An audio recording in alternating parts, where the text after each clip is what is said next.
Hello dear student, welcome. तो अभी जो नेक्स्ट टॉपिक है वो सिंपल है, कैश बजट। कैश से माना जाना है, कैश मतलब पैसा। तो एकदम सिंपल है, पैसा आता है और पैसा जाता है। तो कैश बजट मतलब क्या होता है? It is a statement of receipt and payment. ये वर्ड याद होगा, रिसिप्ट और रिसिप्ट मतलब आवन, पेमेंट मतलब पैसा जावन। तो रिसिप्ट मतलब पैसा क्या तरीके से आता है, ये फॉरवर्ड बना देने का उसमें। तो मेरे भाई देख, रिसिप्ट कब आएगा? अपन बिजनेसमैन है तो अपन कुछ चीज़ बेचेंगे तो पैसा आएगा, कैश सेल रोकड़ा। कलेक्शन फ्रॉम डेटर, कस्टमर तो उधारी पैसे, कस्टमर को उधारी बेचेंगे तो पैसा आएगा। कुछ जूनी पुरानी मशीन बेचेंगे तो पैसा आएगा। बिल रिसीवल, जो उधारी का बिल था अपन ने वसूल किया। बैंक से लोन लेगा तो पैसा आएगा। जो पैसा इन्वेस्ट किया उस पर इंटरेस्ट आएगा, डिविडेंड आएगा।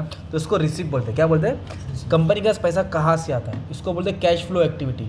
तो एक होता है कैश इनफ्लो, एक होता है कैश आउटफ्लो। इनफ्लो मतलब आ रहा है, तो सिर्फ बिजनेस में पैसा आता ही नहीं, जाता भी है।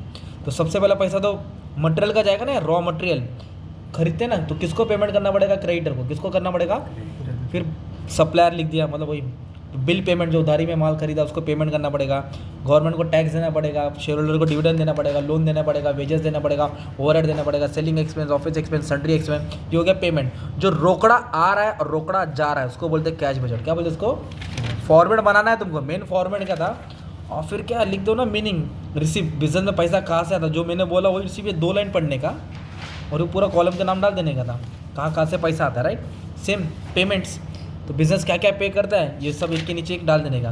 मतलब यही पार्ट यहाँ लिखने का था और यही पार्ट यहाँ लिख देने का था और फॉर्मेट बना देने का था, और ऊपर से 4 लाइन दुल्हन के जैसे कैशमीर के बदले समझा देने का था, रिसिप्ट और पेमेंट। और कैश बजट क्या काम करता है कि हमारे पास रोकड़ा है कि नहीं sufficient, to reveal any expected shortage, क्या हमारे पास कैश शॉर्टेज तो नहीं पड़ रहा है, एक्सपेक्ट टू सरप्लस, क्या एक्स्ट्रा बच रहा है। और लिक्विडिटी, हर कंपनी लिक्विडिटी रखती है। लिक्विडिटी बोले तो रोकड़ा, कैश। क्या भी फ्यूचर में नोटबंदी होगी तो बिजनेस कहाँ से माल खरीदेगा।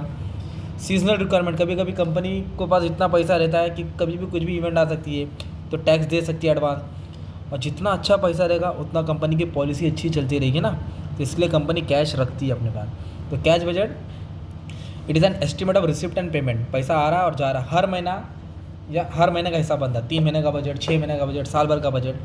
It is an essential to allow the further lag between. Lag मतलब कुछ पेमेंट डिले होता है, ये महीने का पैसा अगले महीने में।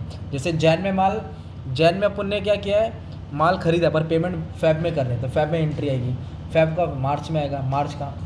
तो ऐसा है, ये होता है तुम्हारा कैश बजट। तो इससे मालूम पड़ता है कि अपने पास ओपनिंग बैलेंस मतलब महीने की शुरुआत में रहता है और क्लोजिंग मतलब जो महीने के एंडिंग में रहता है। और तुम लोग का एग्जाम में एक सम्स भी आएगा कैश बजट का। तो कैश बजट का क्या करने का, प्रोफार्मा बना देने का, एग्जाम्पल डाल देने का, ये सब एडजस्टमेंट को समझा देने का, तो खाली छोड़ने का नहीं। तो ये था तुम्हारा शॉर्ट नोट्स। क्या पढ़े अपन ने? Cash budget. क्या पढ़े? Cash budget. ठीक है, thank you very much, all the best for your exam.